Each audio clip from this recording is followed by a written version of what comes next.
Hi, I'm Patty. I'm Kim Michelle. And I'm Jill. Welcome to our podcast. It's a great day to talk. Because honestly, what day isn't a great day to talk? So join us in our conversation. A Great Day to Talk is brought to you by St. George Design, offering complete website design, social media management, search engine optimization, Google and Facebook ad management, and many other digital and print marketing services. stgeorgedesign.com. And by Richardson Brothers Custom Homes, third-generation builders who have been building custom homes in southern Utah for over 25 years. They will take your dream home from concept to completion. Contact richardsonbrothers.com. The April Gates Group and Zion Canyon Real Estate has been specializing in helping southern Utah clients buy and sell property for over 18 years. We can help you too. Call or text April today, 435-632-8869. 435-632-8869. Hi, and welcome to A Great Day to Talk. Today, I am here with my good friend, Kim Michelle. Hello. And we are missing our other good friend, Jill, who is on her way to Vegas to watch the Las Vegas Knights play ice hockey. Is that right? Are you saying that's true? I was just questioning. Then that must be true. Then that must be correct. It is the Las Vegas Knights, right? Anyway, they're huge yeah. ice hockey fans, and so they get to go watch Yeah. professional ice hockey tonight. Yeah, and it got canceled from before, Right. so this is a retake. So Yes. otherwise, she would be sitting right here or right there. Yep. So yeah. And she is sad to miss, but she will be missed. But so I wanted to welcome you tonight and also let you know that 2 weeks ago we had our good friend April Gates.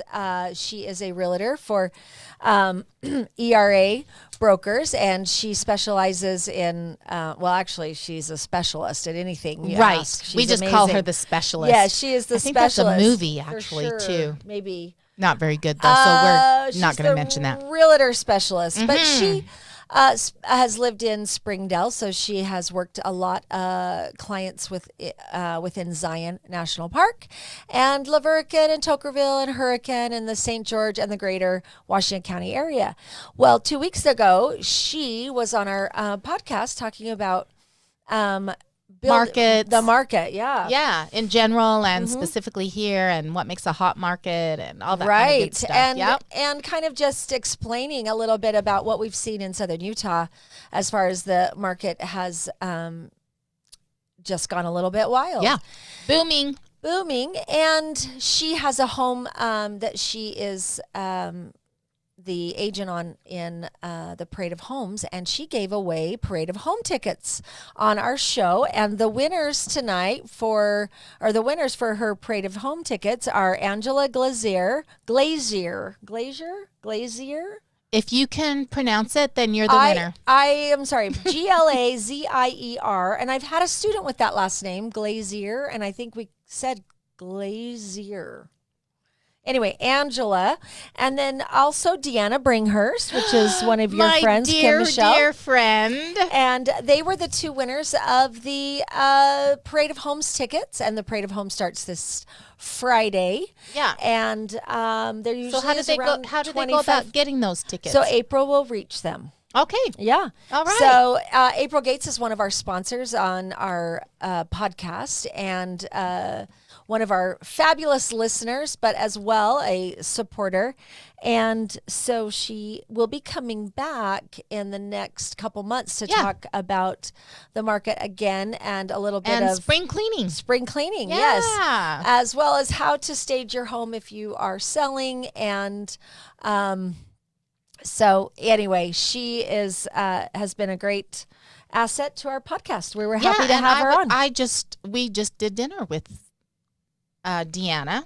Oh, okay. Yeah, and her husband, Steve, who happened to be my debate coach when I was in high school. That's right. So, count the years. It's been a very long time that we've had a really great friendship with that couple. Oh, good. And so I will text her and just send her a quick message as soon. We just went to dinner on Saturday. Oh, and make sure so I'll make sure has that her she tickets. knows. Yeah. Mm-hmm. Yeah. Well, I'm sure April will get a hold of them and deliver the tickets. We actually thought about maybe our podcast tonight should be about how to get around in Southern Utah during the Parade of Homes week. Yeah. What streets to avoid, and don't try and go to a restaurant because you usually see 20 to 30,000 people going through each home that have been built for the Parade of Homes. Yeah. Which is amazing and wonderful and all that good stuff. Yep. But if we tell you all the secret ways to get around town, then everybody would be using the secret ways to get around town, and then they would be busy too. So right. It's just, listen, it's going to be beautiful weather. So just enjoy being out and about. Yeah. And just slow down. Yeah. You're not in a hurry. And I think that's one of the things that gets us frustrated is if we feel like we need to be somewhere quickly and there's traffic and there's not any parking and whatnot. Just recognize what it is. It is what it is. Yep. And my advice is to don't plan on getting anywhere quickly. Yeah, just give yourself plenty of time. And Yeah. And let people get in. Go with a friend and have a great conversation while you're sitting in the car. How amazing is that? Right. And I think tonight we're talking about civility, and I think we could spend the whole show talking about civility just in at the Parade of Homes. Yes, in the Parade of Homes, absolutely. And also just even on the roadways, civility on the roadways. And I know our moods affect that as well. We might be stressed out or in a hurry and someone wants to get over and, we're mad or we don't let them over and what good does that do? Nobody's happy. So including you. Right. And you're all stressed out and upset and to what end? It doesn't serve you either. Just let them in. Let them in. And I know that when I'm in a happy mood and I'm not in a hurry or I don't feel stressed, I'm like, you get on over, come on in. Yeah, that's and Patty. If we could be like that more often, I think we would actually feel better about the roads, about ourselves, and maybe there would be less complications. Yeah. So congratulations to the 2 winners of the Parade of Homes. So there you go. In fact, one of our sponsors, the Richardson Brothers Custom Homes, have been in the parade for over 22 or 23 years. Yeah. And so I have worked the parade, 22 or 23 years, however many years that the parade has been, they've been in the parade. So it's a big time for us every year as well. So however, love it. Enjoy and be nice. So tonight, or else, right, or else I will. Yeah. So tonight we're going to talk about civility. Yeah. Give us a definition, Kim Michelle. What does civility mean? Civility. There's probably numerous definitions, but civility is just really to choose to be polite in remarks and in behavior. So that also means polite means to be respectful and considerate. And courteous means to be the showing of politeness, and respect for others. So that really is what it is. It simply means that we consciously choose, even if it isn't by our nature, that we consciously choose to be polite in our behavior and in our remarks. Absolutely. Yeah. And sometimes, I'm not my best self. Well, I think that best self is a process. Okay. And that, we acknowledge ourselves when we're in our best self. I don't remember who it was that was talking about it, but I was reading some work and it was talking about like the hero's journey. And it was talking about like, here's the hero here and here's you. And really what best self is really working to decrease the space between where you're at and where your heroic best self would be always, right? That's just the journey, is to minimize that gap. And I think this is one way to easily be able to minimize that gap. As long as I think the only reason that it becomes difficult is because we don't think about it. We just react from a subconscious place and we don't really give it thought. Because I hope to believe that most people, when they think about it, would choose civility.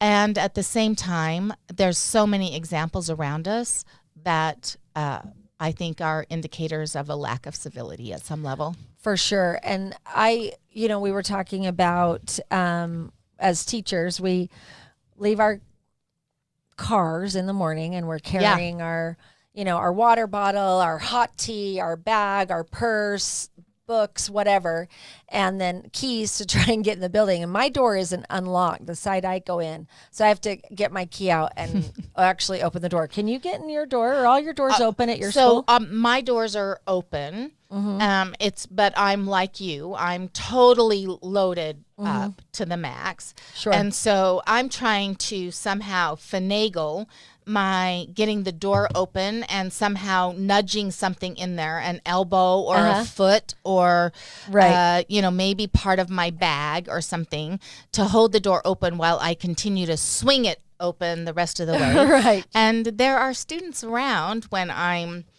attempting to enter in. I'm surprised they're not taking video and posting it because, it would be a good fundraiser for the school, I would think.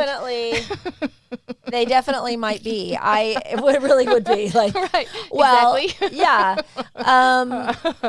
Yes. So, and so it's an interesting thing. Like, have we stopped teaching, open doors for old ladies? Did we stop teaching that? Or has it become, does she want me to help her? Is it embarrassing if I help her? Is it uncomfortable for me, uncomfortable for her? So I pretend I don't know that she's struggling. And I would like everyone to know when I'm struggling and I would like them to help me. Which is all the time. When I will never take a moment of someone offering assistance as anything but other than, wow, that's such a gracious offer. So may I always need it? Maybe not, but that isn't the point. You're offering from a place of grace. And I think that is always to be acknowledged and appreciated. So I think sometimes students are just not aware because, listen, I am an all-powerful teacher, which means I can do all things. I should be able to just open all the doors automatically just by walking towards them. They should all just open automatically. I should be able to blink. Yeah, but I do have some students that will see it and go like, oh, Mrs. Pullen, let me get that door for you. Yeah. And there are plenty of times when there are students right around. Sometimes I will ask, and I get better at that, right? So what stops me from asking someone to step into the place of service? There's no reason why I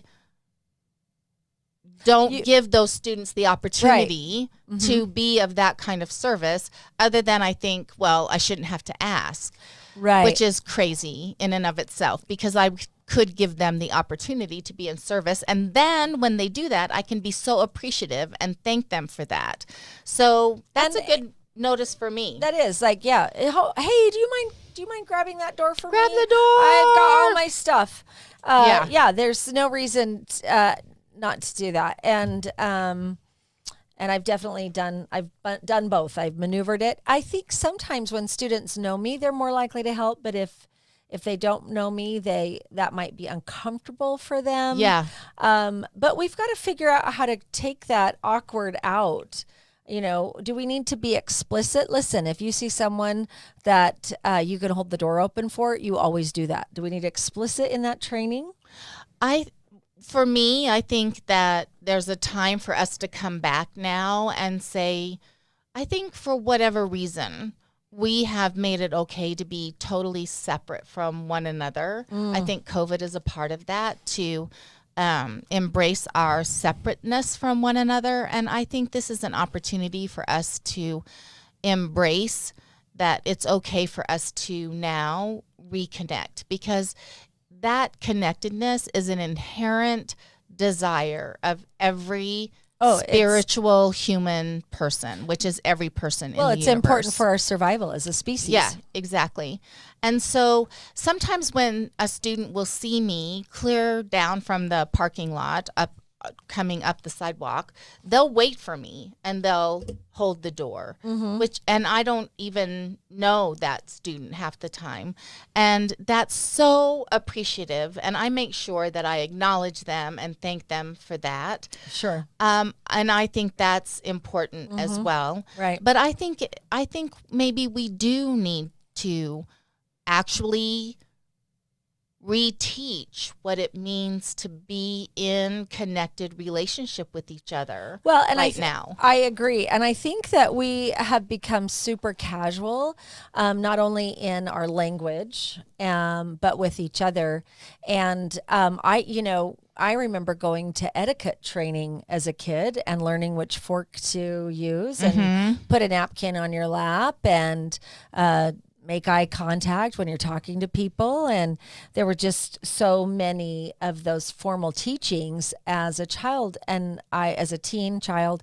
And I don't know that those formal teachings are happening. I do, however, we talked about this earlier, I get so much joy out of my students when they leave my classroom and say thank you. I get more students today in the last few years that say thank you, thank you. I'm all, wait, what? Thank you? No. Yeah. And I try to be really appreciative. Thank you for coming to class. I'm so glad you're here. I try really hard to make them feel like I appreciate their presence too. But I don't know that I've always done that. But they are thanking me when they leave. And I'm going to have to say probably 60% of the kids will say thank you. And if one says thank you, the next one will say thank you. Civility is catchy. And I think that would be a great slogan for a T-shirt. Yes, that my new bumper civility sticker is catchy. Yeah, right, or it's catching on or something. Because even as I'm handing out homework, a lot of my students will say thank you. Yeah, you know. So you're welcome. Yeah, so I always like, well, you're welcome, and thank you for the thank you, and hey, let me toss you a little treat for that thank you. Yeah, I just think acknowledging it when we hear it is one thing, and then asking for it when we don't see it, I think, is another way to just remind not just students, but no, adults. In fact, I think adults are oftentimes more egregious in their absence of civility than I would say a lot of my students. Right. I have some students that always answer me, yes, ma'am, every single time. And I rarely hear that from an adult in my world. No. And I also think that I think adults sometimes are more entitled. I'm an adult, so I can do what I want. I'm an adult. I can do what I want. And that is, however, true. But, you're at Costco and it's busy and you're walking down the thing and you go forward before someone, maybe you didn't have the right of way because I don't know what the rules are at Costco. But I kind of treat the rules driving around a cart at Costco as if I'm on the road. Well, someone else had the right of way. And so I always will say, excuse me, which is interesting because I used to say, I'm sorry. But that's not what should be said. It's excuse me. Oh, excuse me.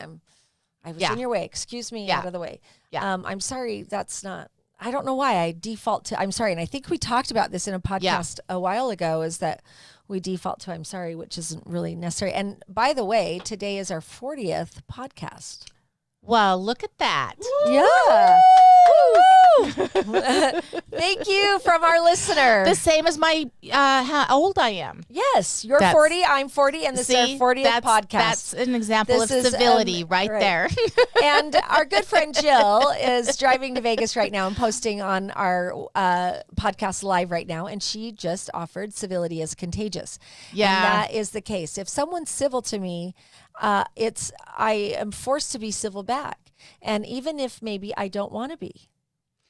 then that is the perfect scenario, isn't Right, it? I yeah. mean, I think that is how you disarm people. The best way of disarming someone is to approach their wanting for battle with some kind of a civil, kind response. Right. Yeah.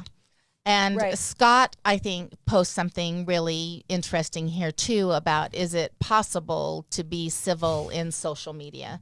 And I would say yes, it is possible.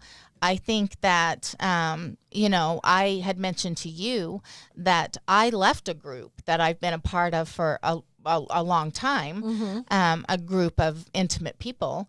I left that group because I don't need to open that line of discourse and feel that there's an attack there just waiting for me, and then feel like, wow, I need to be able to articulate some type of a rational kind of response here that might be able to create a rational response on the other end, when Right. that probably isn't even what the other person is looking Right. for. Well, and you can't fight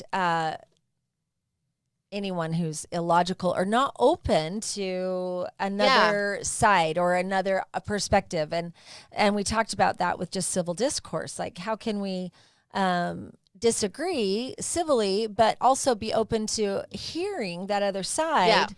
And recognizing that other side for them. That doesn't mean I agree. That just means I recognize that's how you feel about it or think about it. Yeah. I acknowledge that. And I would like them to also hear my side. Yeah. And it doesn't mean we have to agree. It doesn't mean we have to fight. It just is a way to offer our own opinions. And we wrote down a couple things. And how do we become civil online, like Scott asked? For me, I just don't post anything online that isn't nice or truth or... And that becomes the issue, right? Because truth is at the core of many of these kinds. Well, they're going to say that is what is at the core of many of these conversations, even though I don't really believe that the seeking of truth is what is ultimately what is at the core of many of the social media types of posts that we're talking about that lack some type of civility. But I think anytime that the conversation is then designed not to elevate something, but to actually denigrate something, then you know that you're not in a conversation that is designed to be civil, even Right. even at its core. Right. 100%. In fact, I just lost my train of thought because I am actually not 40. So I was thinking, I'm so sorry. I should have wrote a note down, but about the truth in online. Sorry, it's gone. Yeah. Well, Yeah. I mean, but that is exactly what happens, right? I think sometimes I want to respond when I see something in social media that I feel is specifically designed to create that kind of an emotional response, or that I feel is just such. So this is my This is my less enlightened response, that it is such an unenlightened comment that I feel like I need to respond because this person deserves for me to enlighten them. Yes. As soon as I'm in that space, Right. then I know that probably what's going to come out of my mouth is not going to be civil, because I'm saying it because I think they need to change in some way, not Right. because I just genuinely care about them or about where they're at. It's more about me in that moment. They need me to show them what is. Right. They need Yeah. the truth. What I was going to say, it came back around. See, it usually does. We just keep talking and then Yes. it comes back. But I better hurry before it's gone. Confirmation bias is a concept where we confirm our beliefs, and we talked about this earlier tonight, is when you have a belief, it doesn't matter what the belief is, you notice things that confirm that belief, but you don't necessarily notice things that are against that belief. So it's not necessarily that you're only you're not necessarily consciously looking for things that support your belief, but you're certainly not noticing things that don't. And then there's this whole other thing called belief perseverance, is that even in the wake of evidence that discredits your belief, people will generally fall back to their belief. And we see this all the time, not necessarily, we see it with politics for sure, and religion. Yeah. It's really hard to convince someone to change a religion, because that is a belief. That's a belief system. So when someone accepts a new religion, it's most likely because they didn't have a rooted, strong religion base belief system. And so we have confirmation bias, where we look for things that support our bias, and we miss things that don't. And I always use this example. If I believe that blondes are dumb, and I have a blonde student and she says something dumb, I'm going to go, oh, see, it just supports my belief. But if she says something smart, I may not even recognize it, because it doesn't support my belief. Right. Now, of course, that's hypothetical. I think blondes are smart, but with, how about redheads? No, redheads are hot tempered, right? And so when you see a redhead that's hot tempered, that confirms your belief. And when they don't react angrily at something, you don't notice it. Right. Because exactly. You're only looking your belief. Yeah, exactly. And we could all learn a lesson from Pollyanna. Haley Mills, 19 falls out of the window, right? Breaks her leg. Yes. Yeah. Well, she has to have surgery. Right. Remember? So they all meet her at the train.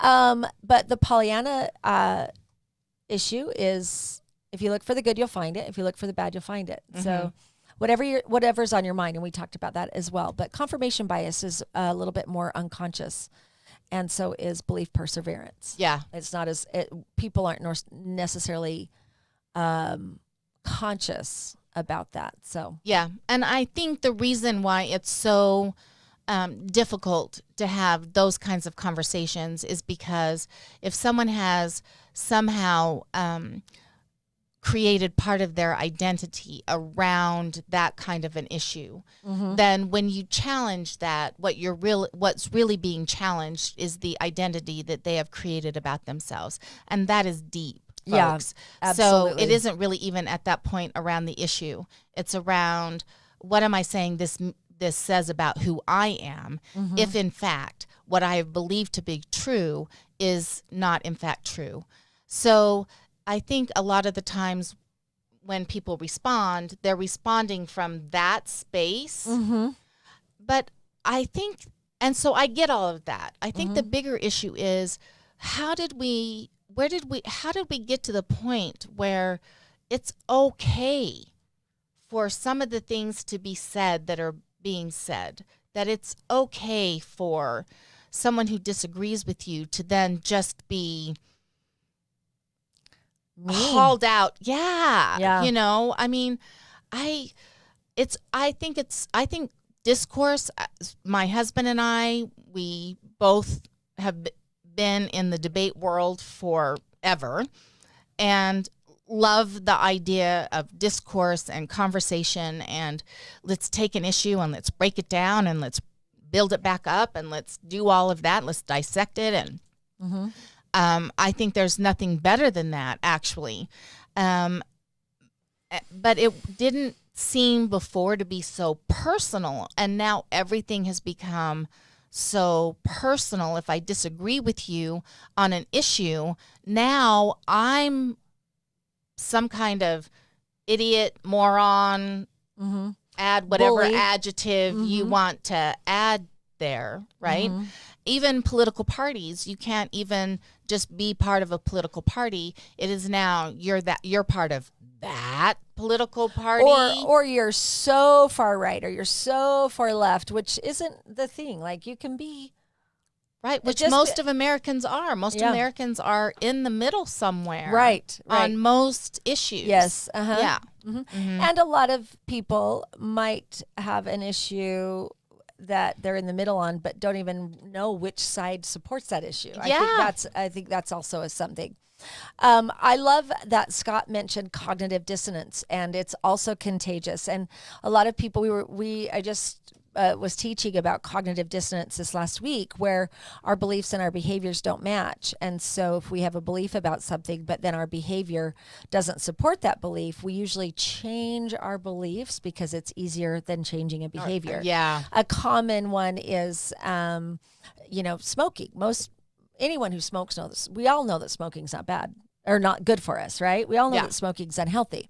And though people who smoke, no, maybe it's not healthy, but want to keep smoking because people like that. There's some enjoyable factors in that. Sure. And so you have to say that. I also use the example as, well, I think I'm a really good person and I like to obey all the laws and I drive very carefully, except sometimes I speed. And so when my behavior doesn't match my belief about myself, that I'm a good person and I obey laws and I obey the driving laws, but I speed, I sometimes in my head rationalize that, well, I'm speeding only because I am very important and I have a very important event to be to. And so which you are. All those things are true. Right. I am very important. So if I'm speeding, it's because I have a very important thing to meet. And so that's cognitive dissonance. And dissonance occurs when our behaviors, dissonance is like anxiety or angst. We don't like our beliefs and behaviors to disagree. And so, and that's absolutely true. And Scott pointed out that cognitive dissonance is also contagious, and we do it all the time. And Freud called it rationalization, and that's also part of it. You could call it a million things, but so we talked about online. One of the things I like to do is when there's a hot topic on Facebook, and I don't do this very often, but when there's a bunch of comments, it's fun to read the fights. I never comment. I just like to see what people are arguing about. So maybe I'm a bit of a voyeur. Oh. In that regard. Well, we're getting some hot news. Hot topic right here on A Great Day to Talk. Yes. Patty's a voyeur. I do like to live vicariously through others. Why wouldn't you not answer? Well, why would you not respond? Well, it's nothing about me. So it's just something that's online and it doesn't have anything to do with me. And I am interested to see what the different sides are. And then also, I am sad when people get so mean and personal about it. Yeah, I think that is the hot point for me, right? And it's so hard to not then respond. Especially for me, I definitely want to respond. And usually I will respond because I'll try to craft something that I feel like respects the place that they're coming from, but poses another way of thinking. And I'll post it the first time and then wait and see what the responses are from there. And then if it's just off the tracks, then I'm kind of out of there, right? Because at that point, then not nobody, but the main parts in that conversation don't really want to go anywhere else. And I think too that, how did we get here? Part of the conversation too was even in just like going back to the conversation about opening the doors. I read this really interesting article that men, for example, didn't know what to do anymore because they had opened the doors for women, and then the response was, I'm perfectly capable of opening my own door, which I get because guess what? Women can open their own door. We're physically able and capable of being able to do that. And at the same time, for me, so I get I'm old. So I'm just going to preface my whole conversation with that. I get that I'm old. And that being said, if someone chooses to open the door for me, I'm not choosing to see that as you think I am not capable of being Right. able to open that door for myself. I'm choosing to see it as, well, thank you for being willing to open that for me, even though I'm perfectly capable of doing it myself. But I can understand how that can create a conflict for some people to know, well, I'm damned if I do and I'm damned if I don't. Right. Yeah. Absolutely. And Am I in trouble for saying that word, Sean? damn. Twice? Oh, well, there you go. There you go. Yeah, there you go. Okay. Yeah, I agree. I think if somebody opens the door for me, I'm just grateful.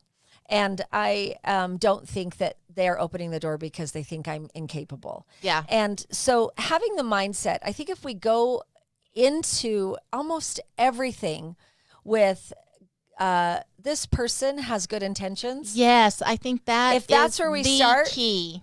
they have good intentions, then we won't misunderstand their intention. Right. Just why are we assuming someone has a bad intention? And if we're in the question about it, like let's say that you're on a date and the gentleman is going to pay and it's your first date or whatever, and the female, you're uncomfortable with that because you don't know what the expectation is that comes along with him paying for the meal, which I totally get and understand. Absolutely. Then what a beautiful opportunity to have a conversation about that.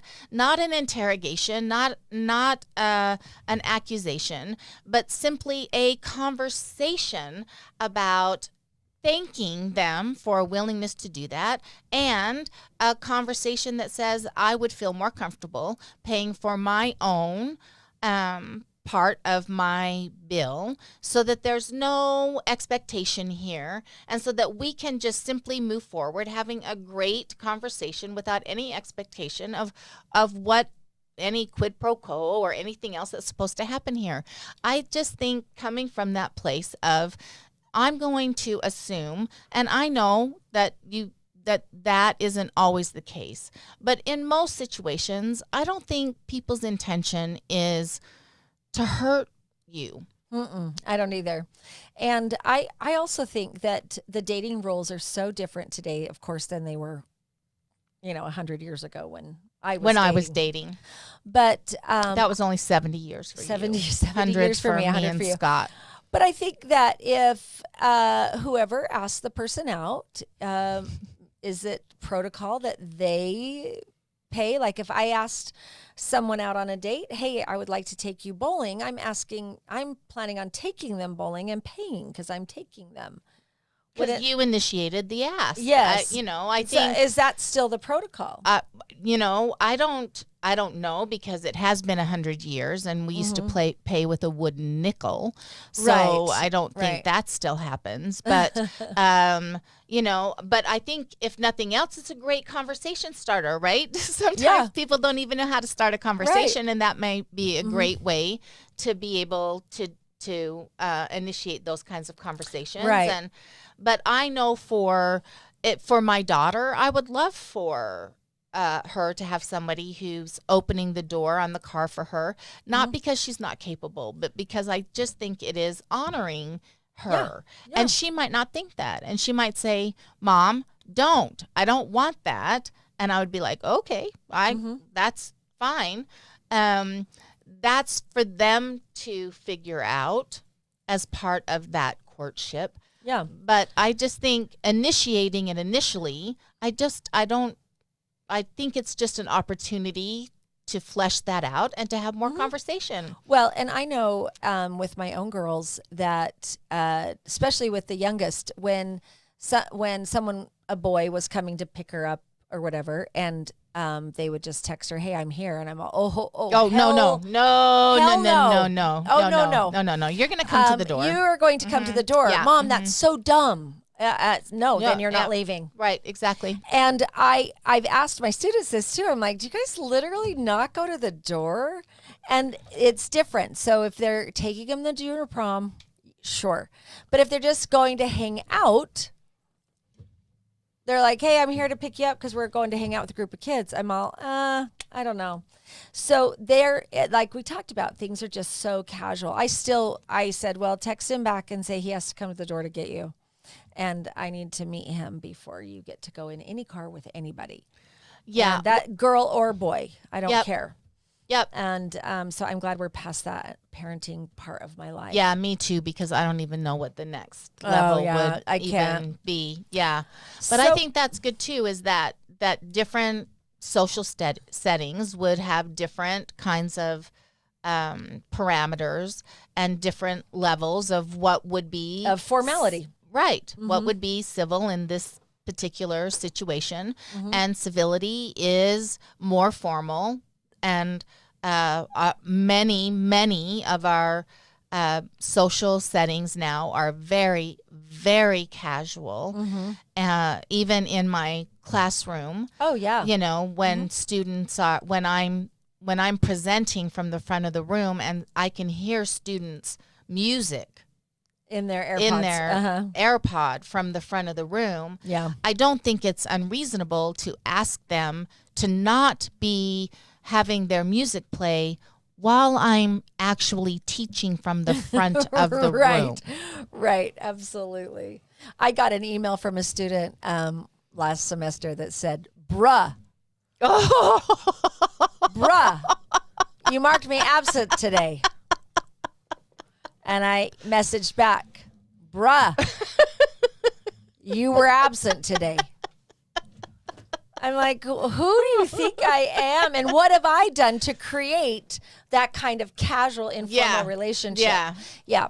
And I have a lot of students that call me Patty and a few students that call me Mrs. Richardson. Yeah. And usually that changes after I'm no longer coaching a sport. Yeah. And I haven't been coaching for a while, and I still have Patty, but some of my kids that I coached are seniors now. So I imagine like next year it'll get more Mrs. Richardson. Yeah. And I'm fine. I'm fine either way as long as it's respectful. But bruh, no. That may be a little bit too far. Yeah. Yeah. Well, I mean, when I was coaching, all of my students called me by my first name. Mm-hmm. And I didn't have any.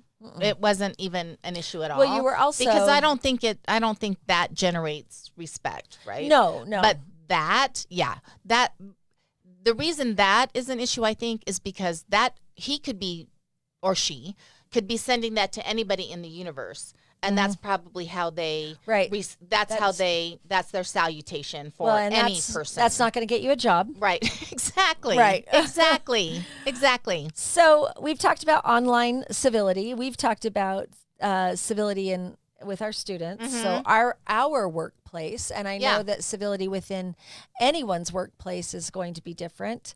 How do we, and civility within our families can be difficult when we all have different viewpoints. Mm-hmm. And I think it's okay to say, hey, you know what, family, I love you all, and there are just going to be certain topics maybe we agree that we're just not going to we're just not going to talk about because we don't agree on them. Right. And I think that's okay too. I agree. And I think it's okay too that if there are situations that don't respect those kinds of boundaries, that if it's in your best mental health to remove yourself from those situations, that you do so, but that you still find another way to be in relationship with those people. Absolutely. It can't be the only thing that's causing you to be in a relationship is one opinion. Yeah. And it might be a few opinions too, but absolutely there's got to be other ways to continue that family relationship. Yeah. I think another assault on civility is for the quickness to put people into a group. Absolutely. So that I don't have to see you, I don't have to understand you as you. All I have to do is be able to label you according to different socioeconomic, political, religious. All I have to do is occupations. Yeah. All gender, I have to do is be all of it. All I have to do is know you by label. And as soon as I know you by label, then I can justify how I choose to treat you. Right. Because then I know everything about you. Everything about you. That was sarcastic. Stranger civility. Well, when we were leaving our pre-podcast meeting today, we were walking out, and you Held the door. held the door, and their response was, Thank you. "Thank you." And it was a man and a woman Yep. who walked in while I held the door, and they both said thank you. And I Yep. said, of course. Yeah. And we went on our way. Very Yeah. civil. And when we got here, somebody opened the door and Yep. held the door actually Yep. for us, which was also very nice and very civil. Yeah. So stranger civility, I think, would be at Costco or at the grocery store or at Target or wherever where it might be crowded, and you might have to gird up your loins a little bit and become a little bit more patient so that you can be more civil. And it can be little things. I know for you, one of your things is to put the cart into the cart Yes. bins after your after you've unloaded your groceries back into your car, to put your cart away, right? That's a simple thing that allows people who are parking to be able to park in that spot, and for the carts to be put away for the people who are working at the store. And it won't roll down and ding Right, a ding car. somebody's car. So, I mean, I think this is the simple thing. Look for ways to demonstrate civility, even if the rest of the world is choosing not to. I think every day, if you go out in the world saying, "I'm going to look for ways today that I can demonstrate civility in the world," then you're going to feel better at the end of the day, No matter what. regardless. Yeah, Regardless. absolutely. Because that energy is at a higher frequency. That is at a pure grace, love, compassion frequency. And energy attracts like energy. So you're going to get payback on that. Where it comes from, when it comes, you don't necessarily know. But I absolutely believe you will attract that like energy back into your life. But you'll find ways that you can, I'm busy too, but I have 4 items, or I have a basket full of items, and the person that is coming up has 2 items. Let Sure, him go in. ahead. Let him in. Go in front of me. Absolutely. It's fine. It's not a big deal. One other thing I try really hard to do is smile at people. And so I think smiling is contagious. I do it's too. Actually evolutionarily explained. And those, just like you said, acts of civility and civility can be contagious. I absolutely believe that is 1,000% true. And even if it were not true, how possibly could your life be worse off when you choose in to civility? Right. It cannot be. No, you'll be better. But it is true. You will attract that back into your life 1,000 times over. Yeah. So I want to address, and we're done with time, but Scott says, is it possible to be uncivil with yourself? And I think being uncivil with yourself is being untrue to yourself and choosing not to be civil. And when you have civil actions, you are being civil to yourself. Yep. Because and that's all your that true negative self. self-talk, right? Yeah. That we, almost all of us have at some point. Even if you've done your work to eliminate as much self-talk as possible, any of that negative self-talk that's coming your way, that is not civil. So you just tell that to walk away. Absolutely. Not welcome here in this house. Well, thank you for being here. And I think our gentle nudge is to find ways to be civil. Yeah. So that it is contagious and others will also be civil. Yeah, thank you. Thank you. And thank you to our sponsors. And Yeah. go out and see the Parade of Homes and make sure you get to Thank April you for Gates home. joining us, everyone. Bye.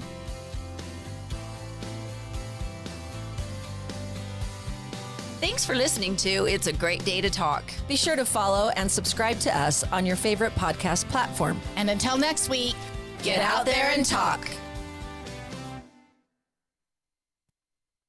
This has been a production from a podcast studio.